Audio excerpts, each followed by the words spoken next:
I don't know how to vlog. What is vlogging? Vlogging. I guess it's just talking to a camera like it's your friend. Hello, friend. So, hello, darkness, my old friend. Copyright strike. Oh, damn it. Yeah. Come along, children. Now we're going to have a little music.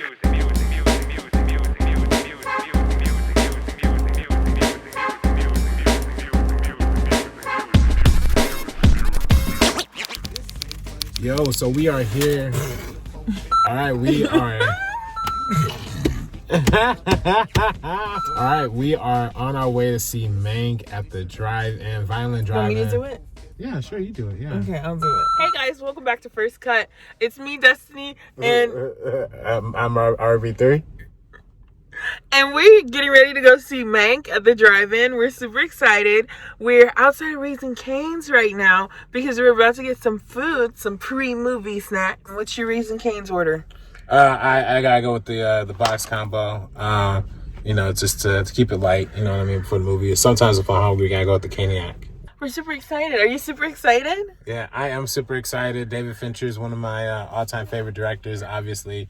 The Social Network, Gone Girl, obviously the classics, Fight Club and all that stuff too, Seven. But Mank is exciting. His father actually wrote the screenplay about Herman Mankiewicz, the writer of Citizen Kane. Widely considered one of the all-time greatest movies of all time, maybe the greatest. You know, some people will disagree, but yeah, I'm excited for this movie, for sure. Hey guys, taking you on our drive-in journey to go see Mank. I'm really, really excited because I haven't been to a theater. Obviously, this isn't a theater, but I haven't seen a film in this capacity since Bloodshot. So I'm assuming that this is going to be a better movie. It has to be. It has to be. I haven't been to the movie theater since the way back, and I've never been to a drive-in, so this is going to be a pretty exciting experience for me. Oh yeah, I forgot you haven't. I used to go all the time when I was a kid. There was this place outside of Chicago that was really nice, but I haven't been to one in Los Angeles, and I haven't been to one at all during the pandemic. So this is my first time. Destiny and RB3 are also somewhere over here. And so we're at the Vineland Drive-In in the City of Industry. Didn't even know this place existed. So we are in the drive-in line for Mank, and whoa, we did not know it was gonna be this crowded. This is like, I thought like a black and white movie about like the 30s, like Hollywood, like nobody's trying to see that, but I guess it's a pretty packed out crowd. I don't know. I guess people know about Fincher, people know about Netflix. I don't know what's going on, but We still waiting. We're out here. Waiting On the drive-in. and the drive-in. I think we're towards the front of the line. My biggest thing is that I have really bad eyesight. I do have my glasses with me, so... Thank But, goodness I didn't forget that. but I still don't want to sit far away. I still don't want to sit super, super far just because I want to see the screen pretty nice. But you also don't want to be too close because you don't want it to be, like, cut off by anything in the car. The It's a little windshield's tricky. only so big. Yeah, especially in your tiny car. It's not that tiny. It's Pretty good tiny. for Los Angeles. And I know they have a tiny little concessions area. I'm really excited to check that out. I haven't gotten movie theater popcorn since Bloodshot. I got it when I went to that screening. You know how you go to screenings and they hand you... Sorry, I'm like, don't even have you in this at all. You know when you go to screenings and they hand you like the little sodas and the popcorn? Yes. On the way in? Yes, Yeah. I've stolen those before. I mean, what? No. Gosh. Well, I never did that. Oh my god. These people just came 2 seconds ago and Brandon's fixing his parking, but we were the first people to see Mank. This place is absolutely huge. I feel like the perfect spot is right in the middle, which would be a little bit more this way. okay. All right, so we have actually found each other. We literally parked like right next to each other. Didn't too. even know. Yeah. Prime drive-in parking. Yeah. So we here seeing Mank. I thought it was gonna be more crowded based on that line, but And it's not. Yeah. So I'm excited. I'm stoked. How you feeling about this, Sabrina? You good? Oh yeah, I'm so pumped. This is my first time, like I said earlier in the vlog, first time seeing a film since Bloodshot. So, I mean, this is going to be better than that. We already know. This could be a movie of 2020. Let's see. That's what's up. Yeah. Woo. What is up, guys? We are back after watching Mank. We all experienced that in very different ways. Obviously, I got to do the whole late night screening at a movie theater by myself, which is different from what Sabrina and RB3 had to do. But right away, guys, I have to talk about the Citizen Kane, Orson Welles versus Mank of it all. Obviously, the way this movie concludes is kind of what everyone is talking about on film Twitter. It's the whole Orson Welles of it all, where Orson Welles kind of looks like a jerk at the end of this movie. And we get that line from Gary Oldman's Mank saying that he doesn't deserve the credit that he got. What were your thoughts on the portrayal of Orson Welles in this movie and the conclusion of how he did the whole tantrum thing at the end of this film? RB3. Well, yeah, I didn't really, it's funny because I didn't really realize that this whole movie was about that particular conflict until like the last 15, 20 minutes. Like I thought the whole conflict was going to be about the writing of the movie or the making of the movie. And, I thought, and for the most part, the movie's emotional crescendo comes more from the conflict between Mank and, William Randolph Hearst, and that whole debate that he had with Louis B. Mayer right next to him and all that kind of stuff. That drunken debate that we see a little bit towards the end. Spoiler alert, slightly. I think that was more the emotional crescendo for me. So realizing that this movie kind of ended up being about like the Orson Welles credit thing, it was kind of surprising because I didn't really know that was going to be a big angle of it. That is an angle that has been discussed frequently throughout film history. I just think, if that was going to be the whole text of the film, maybe we should have gotten that conflict maybe a little early on, besides at the very end. It did feel like it was coming out of nowhere. I'm sorry. But Sabrina, what were your thoughts on Orson versus Mank? Yeah, I agree with RB3. I just felt like Orson Welles was kind of like vacant throughout the entire film. Like he just wasn't really there. He didn't really have a heavy part in it. And it wasn't something that we necessarily focused on. And then when everything kind of came to a close at the end, I just didn't really vibe with the portrayal of Orson Welles necessarily. Obviously there is so much debate about what has actually gone down with everything.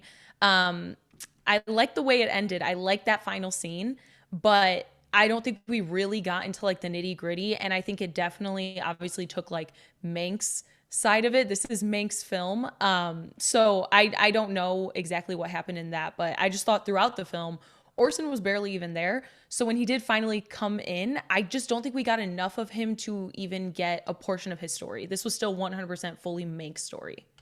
Yeah, this definitely was a movie that jumped around a lot, obviously very purposefully, with the flashbacks, with the screenwriting on the top of the screen to let the audience know where each place was taking place. One of the things that stood out to me, there's two scenes that stood out to me, and I kind of want to throw it to you guys for these two scenes. You mentioned one of them, RB3. You mentioned the scene of Gary Oldman's drunken speech talking about William Randolph Hearst and talking about his legacy and what he means and how it's kind of ironic and how he says one thing, but he means another.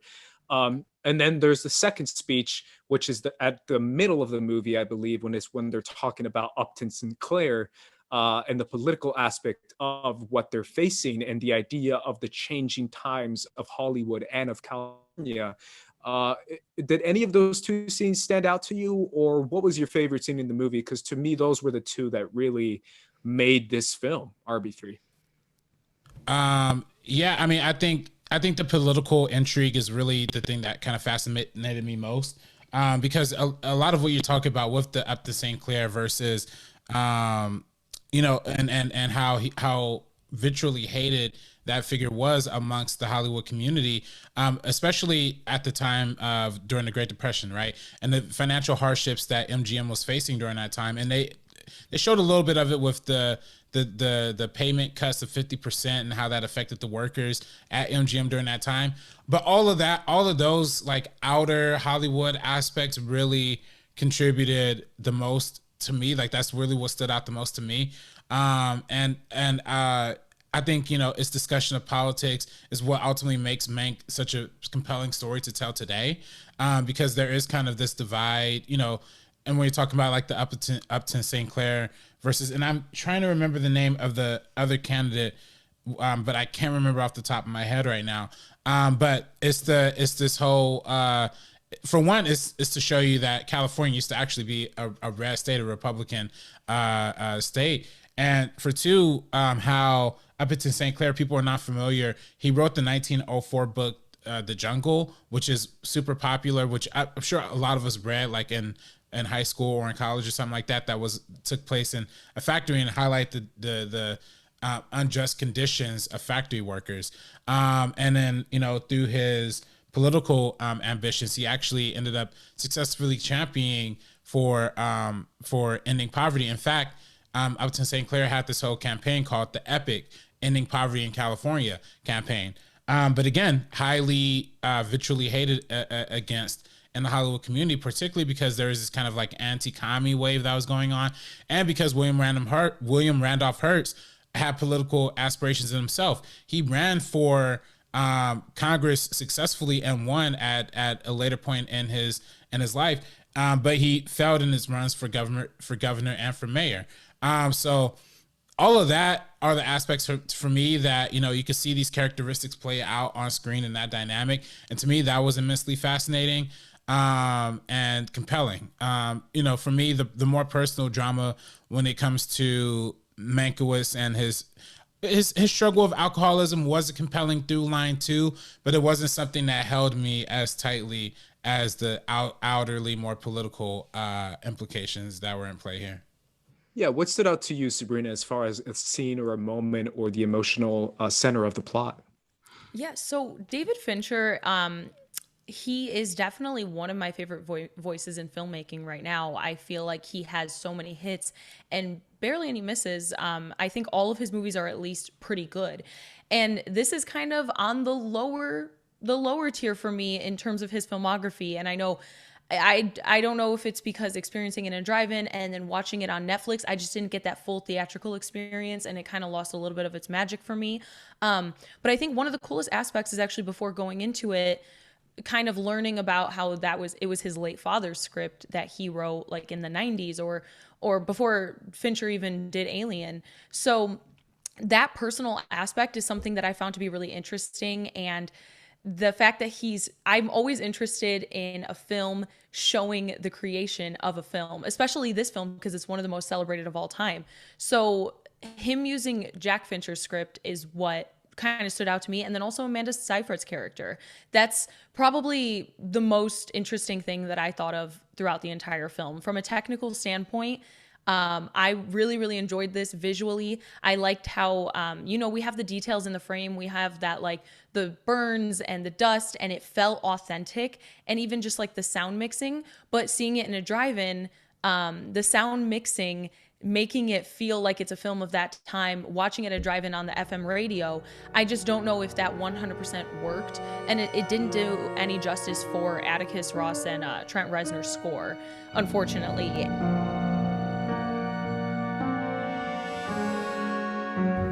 Really quick, I just want to let everybody know that Brandon's car did die right in the middle of the movie. Oh my god.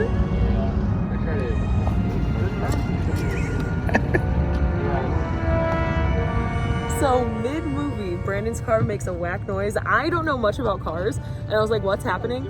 It died completely. There was nothing we could do about it. So I missed probably the last 30 minutes, so I'm gonna have to go see it again probably tomorrow.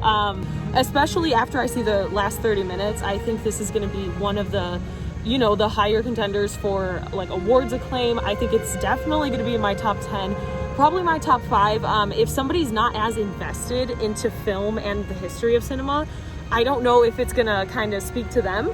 But I know for people who watch a lot of our videos, for us, we're into that kind of stuff. So it worked 100% for me. I definitely feel like the drive-in experience, definitely like was a little weird for this movie. But I'm looking forward to see it again on Netflix. And I'm always a big David Fincher fan, so I just love seeing all that in this film. So yeah, Brandon, got the car working? Hey. Yeah. I've never been to a drive-in before. Well, all right, and that's I mean, yeah, that's pretty much it. So we'll just check in with Andres and see how he's doing. Y'all, what's good, First Cut crew? I'm on my way to see Mank, literally walking up to the theater right now. I'm here in Arizona, in an abandoned theater, late night showing, because that's how I roll. This is what I'm doing on my nights here in AZ. I'm probably gonna be the only one here, like I said, abandoned theater. I'm excited. Let's see what happens. Black and white. Let's go. The thing that did stand out to me as well is like the lighting and just like the softness of the entire film. I loved that. Just visually, I could watch it on a projector screen and just admire it on the way that it looks, because it feels authentic, like something that came from that period. And since it echoes the same style and tone as Citizen Kane, I don't know why, but this story just kind of felt stale to me. I didn't think this was like a super compelling story. I think there was ways to make it more compelling, and the focus wasn't really there. I think it was just kind of a little bit like shallow. It wasn't really fully fleshed out. Some of the things that they hit, like Arbiter was mentioning, the political aspect of it and talking about like society at that time, especially going through like the Great Depression and how that impacted a lot of people in the film industry and just in the country in general. I thought all of that was interesting. But having Mank just drunk, walking around, being like flirty with women, ignoring his wife, I just didn't really find it to be all that interesting. And I think if we did get a little bit more Orson Welles and that storyline into it, I think it would have been something just a little bit more interesting, something for me to kind of latch onto. Yeah, I mean, obviously, there's different aspects of the film. I don't feel like necessarily as much as this film is about Mank, his character is definitely not a character you latch onto, really. Maybe by the end of the movie you do, but not necessarily throughout it. The thing that stood out to me in this film, guys, and maybe that's why I liked it so much, but it really is kind of a takedown of Hollywood, which I thought was kind of funny considering the meta-ness and the irony of it all. But it talks about the intersection between Hollywood and politics and how they both kind of mesh, and how obviously in this time period, Hollywood was fighting Sinclair and was fighting anything having to do with that structure and those kind of policies. But at the same time, how relevant that is to nowadays, where a lot of the same studio Hollywood executives who are mega billionaires, similar to a Mayer, similar to a Hertz, are who promote this kind of like, agenda of like, yeah, freedom for everybody, working class, and, perspectives and POVs for all around. And we love all kinds of people and all this kind of stuff. That's kind of BS. Like, for the most part, a lot of Hollywood executives are kind of saying one thing and doing another, where they're donating to a party that kind of puts down the working class people and puts down people of color. And at the other side, they're like, yeah, we love people of color. And it's like, that's not what Hollywood is. It's kind of BS. And it's also the economic structure of these people who are in charge of these mega studios, who are so filthy rich, and they're so involved with their wealth and so obsessed with it that anything from one side of a political party that threatens that, they will go against it, even if they're saying that they won't. And they're saying like, we're for social issues and stuff. And I was like, this is really cool. It's like an old-timey film set in this period that's talking about how Hollywood is kind of two-faced and kind of BS, or at least the top of Hollywood is, the super elites are. And the irony that it's a takedown or a criticism of the studio system and how hypocritical they are, and how it's made by Netflix, which is literally public enemy number one from the studio system. And it's what's currently killing Hollywood. The meta-ness is what did this movie for me, because how Orson Welles was targeted for being an outsider, and how Mank was hated in Hollywood because he was going after the establishment, and how currently now the movies are dying and the studios are freaking out, and how Netflix is kind of kicking their butt, and they're the ones who are criticizing them and doing their own thing by making studios in Albuquerque, by shooting in Atlanta, and by making their own vision and what they want to see in films. I think that's what made the movie for me, is this entire capsule of everything inside of it. And I agree. I thought it was really interesting where it showed like MGM really going after Sinclair with that like smear campaign and that propaganda. And also Sinclair played by Bill Nye. That was something when I rewatched it, that it's Bill Nye. Freaked me out. I was like, why did they get a guy that looks like Bill Nye? I didn't think it was him until someone told me afterwards. No, I didn't think so either, and I thought that was really fun. But yeah, that's really what I found to be the most interesting. And I really liked the film. I just didn't love it in the way that I thought I was going to. Just because I did preface this by saying I really enjoy Fincher's work, and him like taking his father's script is something that I was super interested in going into this. And yeah, I just think if I maybe would have seen this in a theater, I would have a different experience.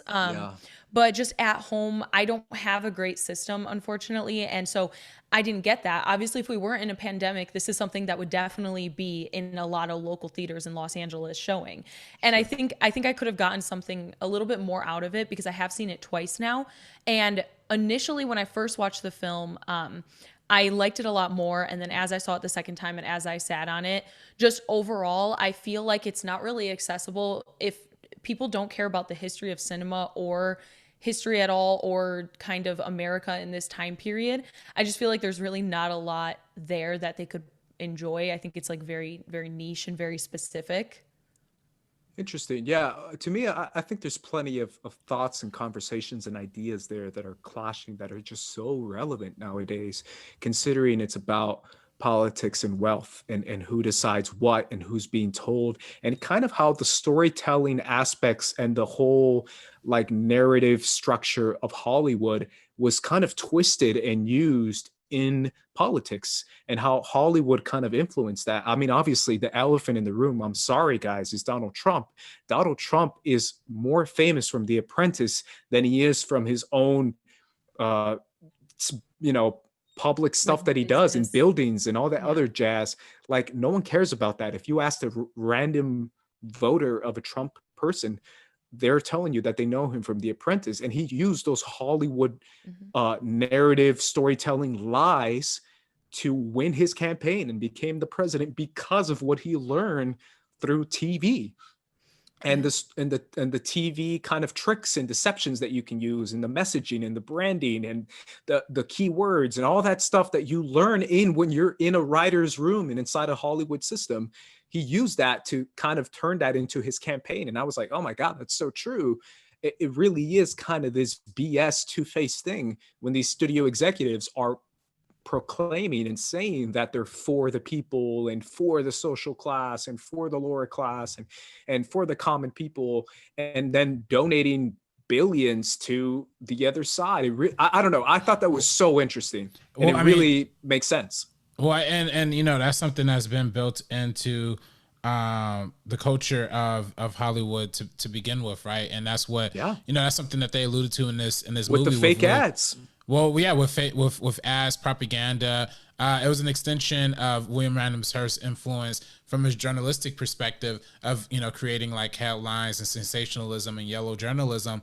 They used an extension of that in film, and they used it in very subtle ways, like the production of something that came right before Citizen Kane, which we spoke about on our podcast about it, which was The Grapes of Wrath, which was a movie that was literally a John Ford Depression style Western that was an anti-socialist, what they would call communist message. And that was very a conservative type of like, you have to strap up your bootstraps and get it all together.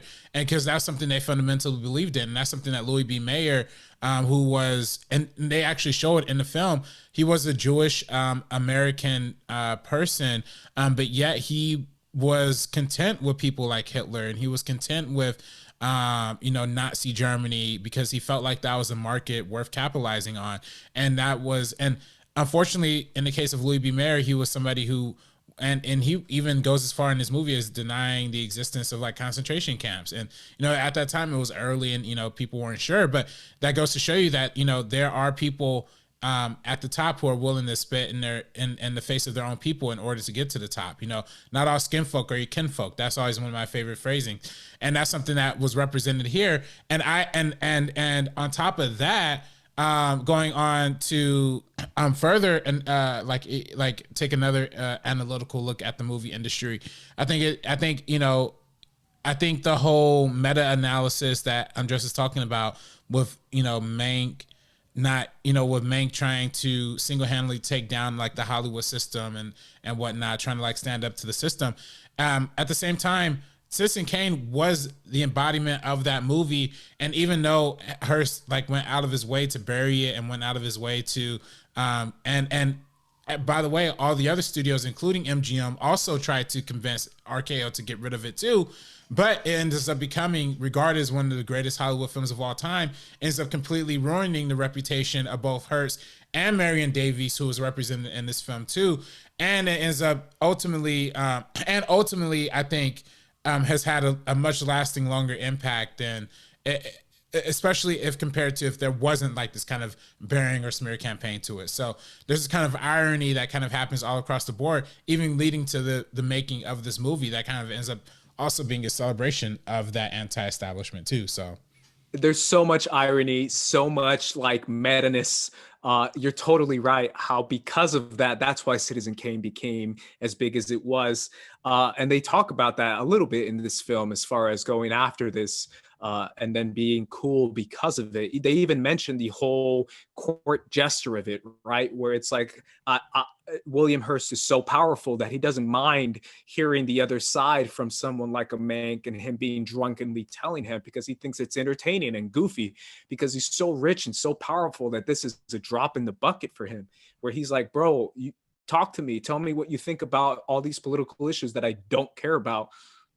Tell me. And I think it's funny that you're saying this crap because I'm so rich and powerful that I can just, flick you. And I was like, that's a very powerful and significant thing that is kind of spelled out throughout the film. And that's why I think I enjoyed it more than you guys. I don't know. Any final thoughts, Sabrina, on Mank? I think Amanda Seyfried for sure deserves Best Supporting Actress nom. She's getting a lot of buzz incredible. Already. Really? She was. I thought that was my favorite. Anytime she was on screen, I'm pulled in. I'm captivated. Her portraying this real life person, obviously, all of them are, but I don't know. It just adds so much because of that like irony. I think you actually asked earlier, and I never answered. Kind of like the moment that stands out, and I think the first time we're really introduced to her at that party, and then when they break off separately, and they're just speaking and walking around at the same time, and that's something that stood out to me for sure. I absolutely loved her character, and her performance was incredible. She was just so great. Yeah. Obviously, to me, Gary Oldman obviously carries the entire film, and he does his Gary Oldman thing. But I have to give a shout out to my boy, Tywin Lannister, the man who stands tall, who's been doing it forever, ruler of the Seven Kingdoms, Charles Dance.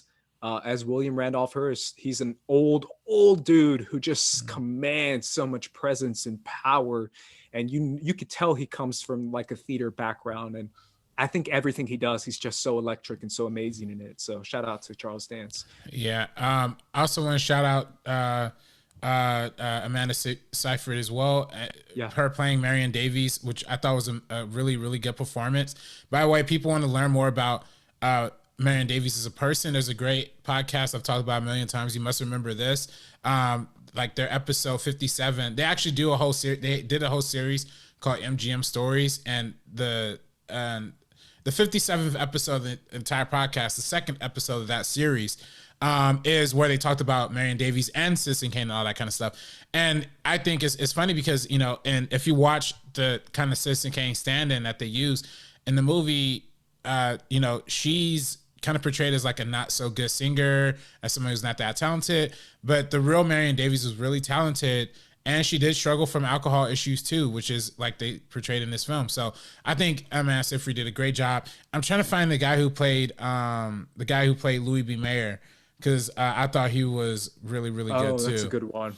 Yeah. And I thought some of the little side stories I thought were cute too, like Lily Collins and, her having the husband away from war. And then like, at the end, everything was the all German good. lady. Yeah, the German lady. Yeah, all these little like side stories that they had throughout. I guess they want to humanize Mank as much as possible through the characters around him, which I thought was okay. But I definitely don't think there was enough filmic evidence for me to like get as attached to him as maybe I could have been. And you know, I do think, you know, Gary Oldman was a great performance, but I think he was a little old to play this part. I think there was a bit of a miscasting there. I think if I'm not mistaken, Mank should have been like his like earlier 50s, if I'm not mistaken. And he was like late 40s. He passed at, I think, like 53, was it? I think or they 55? said six. Oh yeah, you guys right, but they said it at the end of the film. I forgot what it was. Leaving the drive-in. All is well. We're leaving the drive-in, able to make it home. Was nervous there for a minute, so I'm gonna have to watch this film again, but I don't mind because I really, really, really enjoyed it. Shout out to everybody who works here for helping Brandon jump his car. The true heroes, the unsung heroes. Thank you guys. I did it on purpose for dramatic effect. You don't get content like this anywhere else. I would be so mad at you. I know that's not true, but can we just talk about how Brandon was saying he was excited for his first drive-in experience? What are your thoughts now? Not a fan. Not a fan. The picture quality's not too good because, you know, your windshield could fog up. Audio quality's bad because it's FM radio. And then also sometimes your car just dies. Oh my God. So that's not fun for anybody. Yeah, my overall thoughts, because this was my first time going to this particular drive-in, I did enjoy it. The picture quality was really great, especially the entire setup that they had, because they have multiple screens all around. It was actually quite nice. It was quite nice. Obviously, he's a little salty. I'm a little salty because I was robbed of the last 30 minutes of Mank. We'll go see it again and update you guys. All right, so we just got back from seeing Mank. We left the drive-in. Sabrina and Brandon were able to make it out safely. They figured out the car issues, and overall, I would say the review of the movie is that it's bad. But I really dug it. I think it's, you know, really great award-wise, but I just don't think it's a conducive movie to watch in a driving experience. Yeah. Because it's black and white, you get distracted easily. The sound quality especially, I think, was the most notable thing.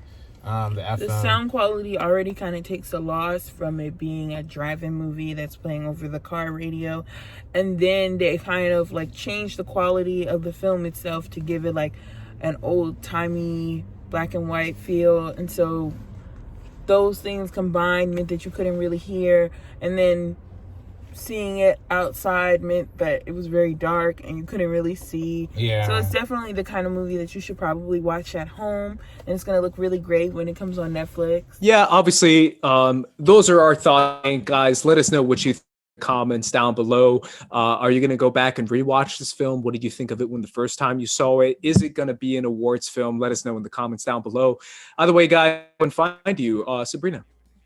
You can follow me on Twitter and Instagram at SabrinaXMonica, and then also on Twitter at SabrinaOnFilm. RB3. And you can find me on Twitter and Instagram at DirectorRB3.